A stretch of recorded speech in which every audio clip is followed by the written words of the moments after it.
Today we are going to be looking at a poem called Climate Change, and that's part of the Telangana Intermediate Board English syllabus for the first year. The poetess name is Julia Melnikova. మనం ఇవాళ చూడబోతోంది intermediate first year ఇంగ్లీష్లో వచ్చే ఒక కవిత. దాని పేరు climate change. అది రాసింది Julia మెలిన్కోవా కాదు అనేది గుర్తుపెట్టుకోండి, అది మెల్నికోవా అని వస్తుంది. మీరు పోయటస్ నేమ్ కూడా రాయాల్సి ఉంటారు కాబట్టి జూలియా మెల్నికోవా అన్నది ఒక అంతర్జాతీయ చాలా ప్రాముఖ్యత ఉన్న ఒక పరిశోధరాలు అన్నమాట. అంటే రిసర్చర్ అన్న దానికి నేను ఇంగ్లీష్ మీనింగ్ చెప్తున్నాను.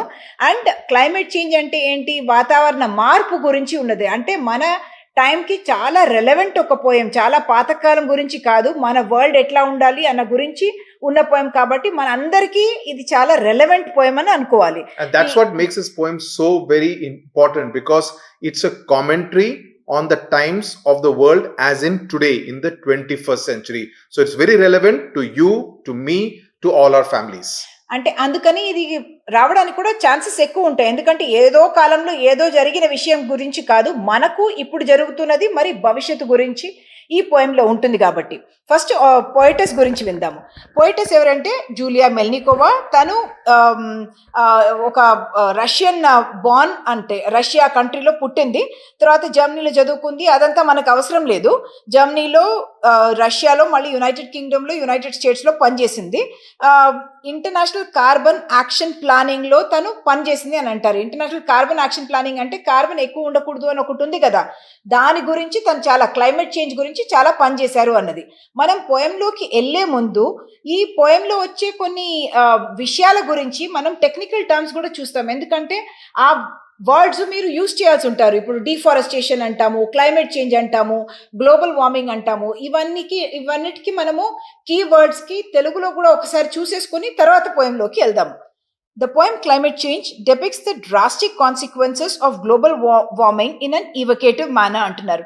అంటే ఈ పోయంలో ఏమొస్తుందంటే భూమి వేడెక్కడం, గ్లోబల్ వార్మింగ్ అంటే భూమి వేడెక్కడము, డ్రాస్టిక్ అంటే తీవ్రమైన ఒక దానికి ఫలితాలు ఉన్న ఒక విషయము, దానికి చాలా విషాదంగా ఒక దీనికి ఒక మీనింగ్ ఇస్తున్నారు అనమాట. దానికి ఒక ఎక్స్ప్లెనేషన్ ఇస్తున్నారు. Man is recklessly destroying the environment.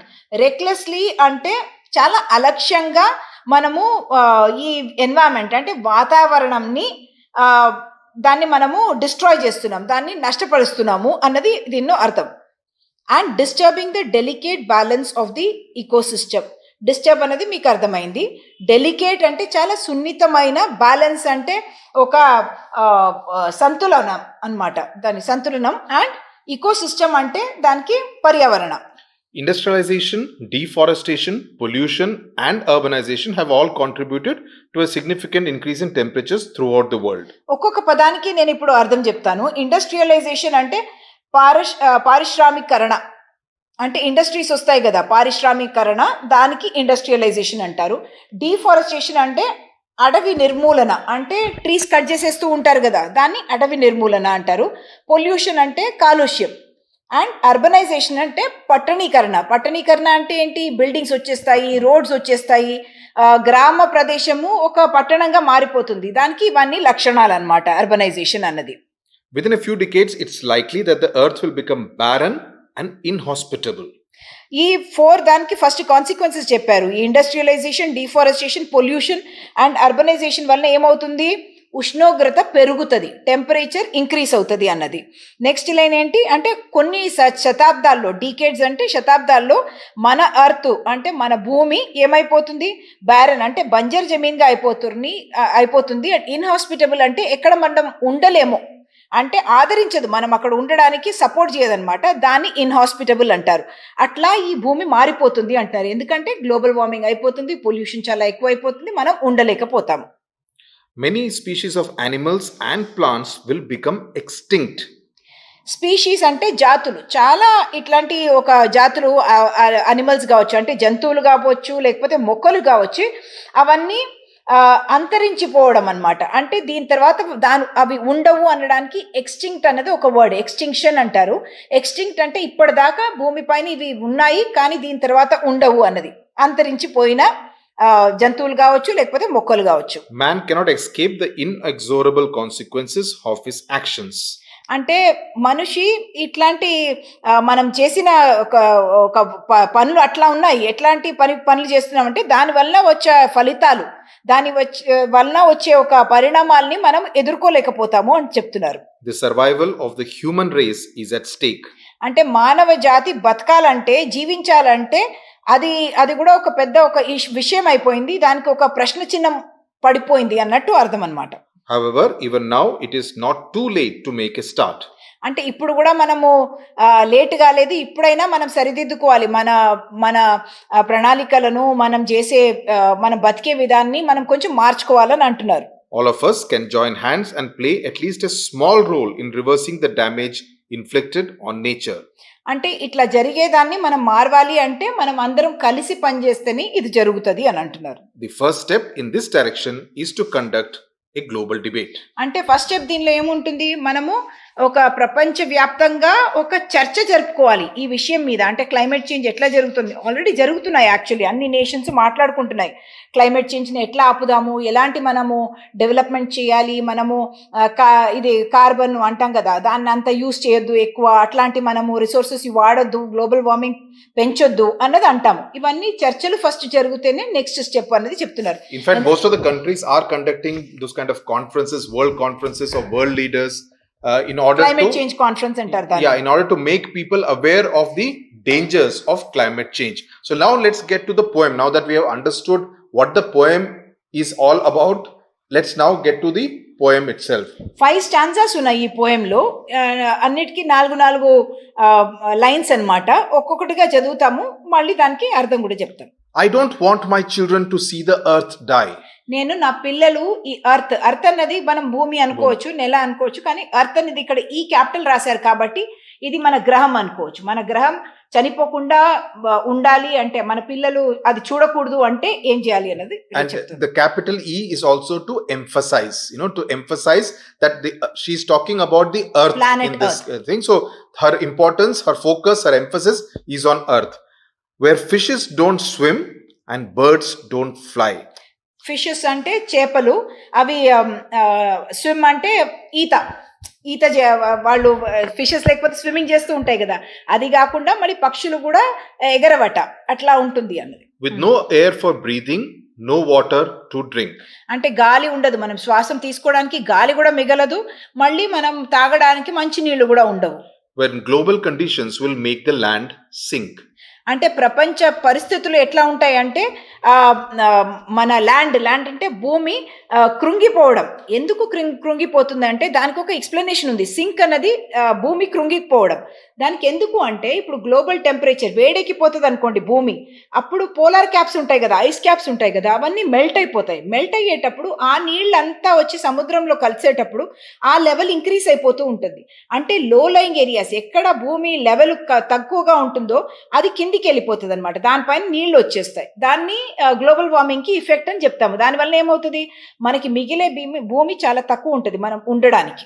So basically also, if you just look at the impact of the first 4 lines in the first stanza, she's immediately trying to shock you with the first 2 sentences itself, that I don't want my children to see the earth die. So she's talking about the death of the planet earth on which we all live, which is itself an extreme kind of an emotion for the poet to make. So what the poet wants to do is to shock you and to make you feel surprised. Arey, what is the poetess saying? She's talking about the death of this planet earth. So the idea is to have a shock element. Number 2, where fishes don't swim and the birds don't fly. So something very These are unnatural. beautiful things that happen kada. And very unnatural things.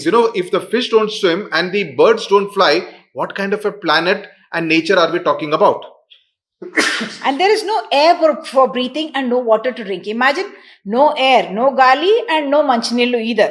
So, and then as Uma explained, when global conditions will make the land sink. So something she's trying to picture and talk about very extreme conditions in a planet of tomorrow, but she's trying to say that day can actually happen very soon. మనం extreme conditions అంటున్నాం, but all these things are already begin to happen. అందుకనే climate change అనేది మనకి ఇప్పుడు చాలా పెద్ద crisis గా కనపడుతోంది. Next stanza. I don't want emissions to stay in the air. Emissions as in the from the industrial chimneys, industrial plants, the pollution that is left into the air. So I don't want emissions to stay in the air. Emissions అంటే ప్రసరణము. అంటే ఇప్పుడు తను అన్నట్టు ఇప్పుడు industry నుంచి గాలి వస్తుంది, smoke వస్తుంది, అవన్నీ పొల్యూట్ చేస్తాయి కదా. అట్లాగే మనం వెహికల్స్ తీసుకుంటే సల్ఫర్ డైఆక్సైడ్ అంటాము, అట్లాంటి గాలి బయటకు వస్తుంది, కార్బన్ మోనాక్సైడ్ అని వస్తుంది, దాన్ని ఎమిషన్స్ అంటాం. దానికి ఒక టాక్సిసిటీ ఉంటుంది, అంటే ఒక విష పదార్థం లాగానే అవి ఉంటాయి అన్నమాట. అది గాలిలో ఉండడం వలన మనకు చాలా జబ్బులు కూడా వస్తాయి. ఇప్పుడు మనం ఢిల్లీ గురించి మాట్లాడుకుంటున్నాం కదా, అందరు ఇట్లా మాస్క్ వేసుకుంటున్నారు, అదే అన్ని చోట్ల అవుతుంది, ఎందుకంటే పొల్యూషన్ వల్ల. అదేంటి, ఎమిషన్స్ వలన వస్తుంది. సల్ఫర్ డైఆక్సైడ్ ఎమిషన్ అంటారు. అట్లా ఉన్న emission. Emission is a noun that comes from the verb emit, EMIT, and emission is the noun for that. To fill our lungs and to spread everywhere. That is the emissions, to fill our lungs with that polluted smoke and to spread everywhere. Lungs అంటే ఇక్కడ ఊపిరితిత్తులు అన్నమాట. మనకి ఊపిరితిత్తులు, దాంతో మనం breath చేస్తాం కాబట్టి దానిలో అంతా ఎమిషన్స్ వెళ్ళిపోతే ఏమవుతుంది, అక్కడ మాత్రం కాదు, లోకం మొత్తం అది స్ప్రెడ్ అయిపోతే మనం అసలు శ్వాసం తీసుకోలేకపోతాం అన్నమాట. To cause global warming, submerging the land. To stop all this mess, we should lend our hand. To stop global warming అంటే మళ్ళీ మనం చెప్పినట్టు ఈ భూమి వేడెక్కిపోవడం అనమాట. Global warming, submerging our land. Submerging అనేది కరెక్ట్ మీనింగ్ అనమాట. సబ్మర్జింగ్ ఏంటి, నీళ్ల కింద భూమి వచ్చేస్తే దాన్ని సబ్మర్జ్ అంటారు, అది మునగడం అనమాట. అట్లా మునిగిపోవడం అన్నది జరుగుతుంది గ్లోబల్ వార్మింగ్ తోటి. అందుకని మనం ఏం చేయాలి, to stop all this mess అన్నదానికి గజిబిజి లాగా చాలా మెస్సీగా అయిపోతుంది అంటాం కదా, గజిబిజి అయిపోతుంది. దానికోసం మనంతా లెండ్ అవర్ హ్యాండ్ అనేది దీనికి ఒక ఫ్రేజ్ అనమాట. లెండ్ అవర్ హ్యాండ్ అంటే మనం ఎట్లా సహాయం చేయగలుగుతాము, ఎట్లా సహకరించగలుగుతాము దీన్ని ఆపడానికి. అంటే దీన్ని to stop all this mess అంటే ఈ గజిబిజిని ఆపడానికి మనం ఏ విధంగా సహాయం చేయగలుగుతాము, సహకరించగలుగుతాము. Next one. Nature is dying together with us. We wouldn't exist here but for the green grass.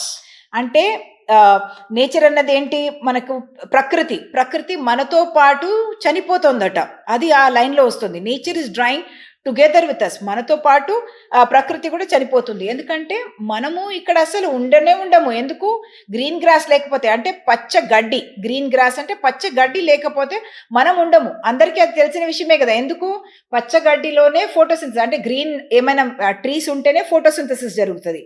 Sun తోటి వచ్చి ఫోటోసింథసిస్, దాంతో ఫుడ్ వస్తుంది, కాబట్టి మనం ఉంటాము. కాబట్టి గడ్డి లేకపోతే, అంటే గ్రీన్ గ్రాస్ లేకపోతే మనమే బతకము అన్నది ఒక సింపుల్ గా చెప్పారు. We must prevent nature from saying farewell. If it dies, we die as well. Very powerful lines. We must prevent nature from saying farewell. Farewell as in saying goodbye in terms of a death. End of nature. ప్రకృతి మనకు by అంటుందట, farewell అంటే ఇంకా లేదు, by దీంతో కథం అన్నట్టు చెప్తుందట. అది ఎందుకంటున్నారంటే, అది ఆ ప్రకృతి చనిపోయింది అనుకోండి, మనం కూడా చనిపోయినట్టే అన్నది ఒక చాలా పవర్ఫుల్ ఒక లైన్ అనమాట. If it dies we die as well. ఈ ఒక్క లైన్ మీకు ఇవ్వచ్చు.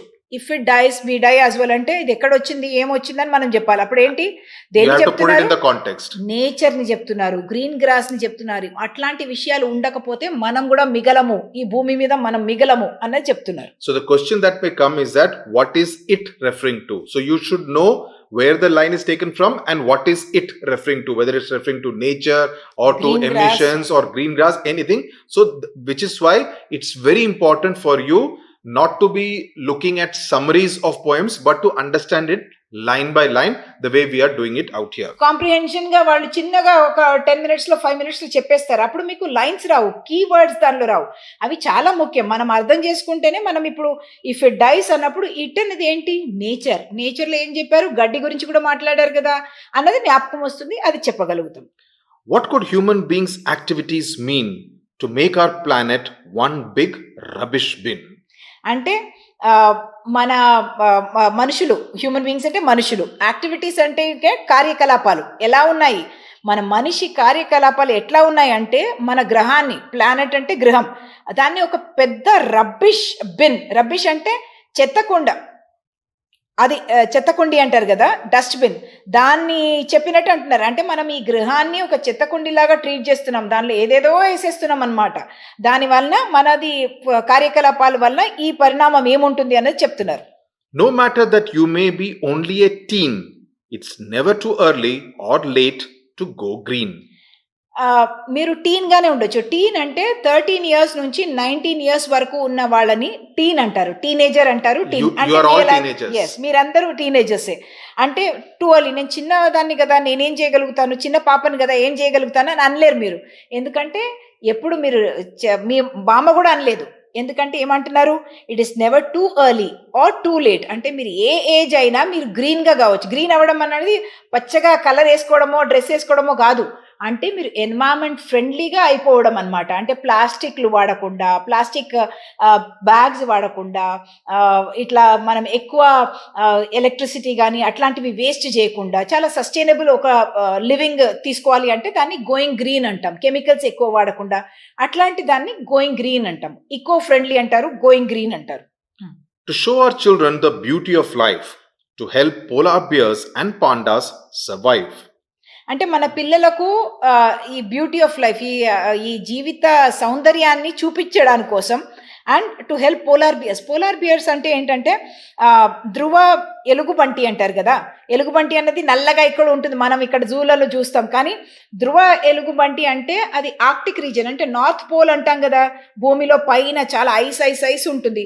అక్కడ వైట్ కలర్లో ఈ పోలార్ బియర్స్ అన్నది ఉంటాయన్నమాట. అవి అలాంటి జంతువుల గురించి మాట్లాడుతున్నారు. ఎందుకంటే మనం చెప్పాం కదా, ఇప్పుడు భూమి టెంపరేచర్ ఎప్పుడు ఇంక్రీజ్ అవుతుందో, వేడెక్కిపోతుందో అప్పుడు అక్కడ పోలార్ రీజియన్లో ఉన్న ఐసే మెల్ట్ అవుతుంది అనమాట. ఫస్ట్ అది మెల్ట్ అయ్యేటప్పుడు ఏమవుతుంది, ఐస్ లేకపోతే ఆ పోలార్ బియర్స్ ఉండలేవు. అందుకని ఆ పోలార్ బియర్స్ని సిగ్నిఫికెంట్గా ఇక్కడ తెచ్చారు. అట్లాగే అండ్ పాండాస్ సర్వైవ్. పాండాస్ అనేది చైనాలో ఉంటాయి, కానీ అవి కూడా చాలా ముద్దుగా ఉంటాయి. మనం ఇప్పుడు బొమ్మలు చూస్తాం కదా చిన్నపిల్లలకు, మనకు స్టఫ్డ్ టాయ్స్ మోస్ట్లీ చాలా మటుకు ఏముంటాయంటే పాండాస్ ఉంటాయి. ఎందుకంటే చాలా స్వీట్గా ఉంటాయి చూడడానికి. ఇట్లా నల్ల కళ్ళు ఉంటాయి, దానికి వైట్ కలర్ ఉండొచ్చు, బ్రౌన్ కలర్ ఉండొచ్చు, అట్లా బొమ్మలు అయితే దొరుకుతాయి. మీరు కూడా ఈ పిక్చర్లో కూడా మీరు చూడొచ్చు పాండాస్ అనేది ఎట్లా ఉంటాయి అనేది. అంటే అట్లాంటివి ఈ భూమి మీద బ్రతకాలంటే. To claim to the world that this stock should gain weight, let's firstly take part in the global debate.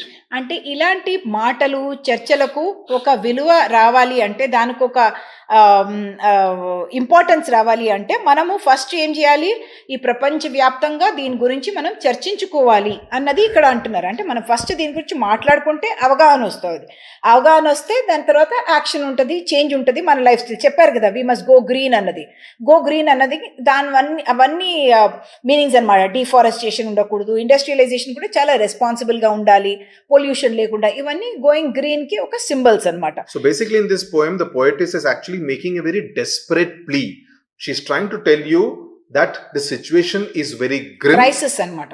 Is very grim, it is very serious, and that everyone should realize how serious it is, and that unless everyone contributes to taking part in the global debate and going green, and as she says, it's never too late to go green, that everyone irrespective of age or even if someone is in teenage should actually too early or late, early or too late, should take part in the green campaign in order to make our environment be safe for the planet earth to survive. So that is the larger message of this particular poem. దీనిలో ఏముంటదంటే మనకి ప్రశ్నలు ఎట్లా రావచ్చు అంటే, మనం చెప్తూ ఉన్నాం కదా, ఒక్కొక్క లైన్ మనం నీట్గా చదువుకోవాలి. ఎక్కడొచ్చింది ఏంటి అనేది మీరు మళ్ళీ వీడియో చూసుకుంటే మీ మైండ్లో వచ్చేస్తుంది. I don't want my children to see the earth die. దానికి అనోటేట్ అంటారు. అనోటేట్ ద ఫాలోయింగ్ అంటే మనం ఏం చెప్పాలి, ఈ లైన్ ఎక్కడ ఏ పోయంలో వచ్చింది, క్లైమేట్ చేంజ్ అన్న పోయంలో వచ్చింది. ఎవరు రాశారు, జూలియా మెల్నికోవా అన్న పోయటెస్ రాశారు. తను రష్యన్ పోయటెస్, తను క్లైమేట్ చేంజ్ గురించి చాలా పనిచేశారు, ఇది రాశారు. And I don't want my children to see the earth die అన్నది దీనిలో వచ్చే ఫస్ట్ లైన్ అన్నది కూడా మనం చెప్పొచ్చు, ఎందుకంటే మనకు తెలుసు కాబట్టి అది రాయొచ్చు. The first line of the poem, it's a very strong opening to the poem that మా పిల్లలు ఈ భూమి చనిపోతూ ఉంటే చూడకుండా ఉండాలి, అట్లాంటి ఒక పరిస్థితి రాకూడదు అన్న విషయం చెప్తున్నారు. ఈ poem is about climate change and about the irresponsible, రెక్లెస్గా చేస్తున్నామన్నాం కదా, మన రెక్లెస్ యాక్షన్ వలన ఎట్లా ఈ భూమి పాడైపోతుంది. రేపు ఎవరు మిగలరు ఈ భూమి మీద, ఫిష్ కావచ్చు, బర్డ్స్ కావచ్చు, ఏమి కూడా మిగలవు, గాలి కూడా ఉండదు, మనకు శ్వాసించడానికి నీళ్లు ఉండవు. అవన్నీ దీనిలో చెప్తున్నారు. అంటే ఇవన్నీ లేకపోతే ఏంటి, గ్రీన్ గ్రాస్ లేకపోతే చెప్పారు కదా, మనమే బతకం, మనమే మిగలము. కాబట్టి that is where this line, the context of this line మనం అదంతా ఎక్స్ప్లెయిన్ చేయాలన్నమాట. The other aspect that you need to look at in this particular poem as a poetic device is the rhyming couplets. So you see the first stanza, the last word is die, fly, then drink, sink. So there is a certain kind of rhyming in the last word of every line. అంటే ఇక్కడ 5 స్టాన్జాస్ ఉన్నాయి, ఒక్కొక్క స్టాన్జాకి 4 lines ఉంది. First second అంటే 1 2 3 4 AABB అట్లా వస్తుంది. అది rhyming అన్నమాట. Die, fly, drink, sink, air, wear, land, hand, అట్లాగే us, grass, farewell, as well, mean, bin, అట్లా teen, green, life, survive, wait, debate. So you can see the last word will always be rhyming. That's a poetic device that the poetess has used in this particular poem. So essentially, as Uma said, you need to know the lines of each of all the 5 stanzas, where it is taken from, and irrespective of where it is taken from, at least in this poem, you will be expected to Write the context. explain the entire context, the dangers of that the environment in the world is facing, what is the poetess trying to tell, what is her appeal at this point in time. All that you need to explain irrespective of where the line is taken from. అంటే మీరు ఈ 5 main terms అనుకోండి, అవి మీరు జ్ఞాపకం పెట్టుకోవాలి. Yeah. Climate change అనేది ఎట్లాగో టైటిల్లో ఉంది. దాని తర్వాత global warming, industrialisation, deforestation, Urbanization. Pollution, urbanisation. ఈ 5 టర్మ్స్ మీరు జ్ఞాపకం పెట్టుకున్నారనుకోండి, దీని అరౌండ్ మీరు ఒక కాంటెక్స్ట్ చెప్పేసేయచ్చు. పోయట్ నేము అదైతే మీరు చెప్తారు, కానీ దాని తర్వాత ఈ 5 టర్మ్స్ అరౌండ్ మీరు అంతా ఎక్స్ప్లెయిన్ చేయొచ్చు. ఎట్లా వరల్డ్ స్పాయిల్ అయిపోతుంది, పొల్యూట్ అయిపోతుంది, డిస్ట్రాయ్ అయిపోతుంది అని చెప్పి మీరు ఎక్స్ప్లెయిన్ చేసేయచ్చు. In a separate video, we will discuss all the question and answers relating to the 5 poems. So in that, we will discuss climate change also. But largely what you could do is that depending on what Uma and I have explained so far, you could prepare a general answer, and for any line that is given to you from this particular poem, that would kind of fit in. in. But like we said, you will have to remember when it says it, what it refers to. మనం Yeah. ముందు చూసినట్టు అది మనం గుర్తు పెట్టుకోవాలి. అది context ఎక్కడ వస్తుంది అన్న దాంతోటి to stop all this mess we should lend our hand. What is this mess they are talking about అని అడగొచ్చు. అంటే ఆ మెస్ ఏంటి అని అడుగుతున్నప్పుడు ఇట్లా ఎమిషన్స్ ఉన్నాయి, లంగ్స్ అన్ని పొల్యూట్ అయిపోతున్నాయి, ఎయిర్ పొల్యూట్ అయిపోతుంది, గ్లోబల్ వార్మింగ్ అవుతుంది, అవన్నీ మనం చెప్పేసేయచ్చు అనమాట. కానీ ఆ మెస్ ఏంటి అన్నది మన మనసులో మాత్రం అది ఉండాలి. Right. Okay. So I hope this poem is clear. It should not be much of a problem, but as we said right at the beginning, this is about an important and a very significant issue contemporary issue that అన్నమాట. concerns all of us very, very deeply. Thank you very much for watching. Thank you so much for watching.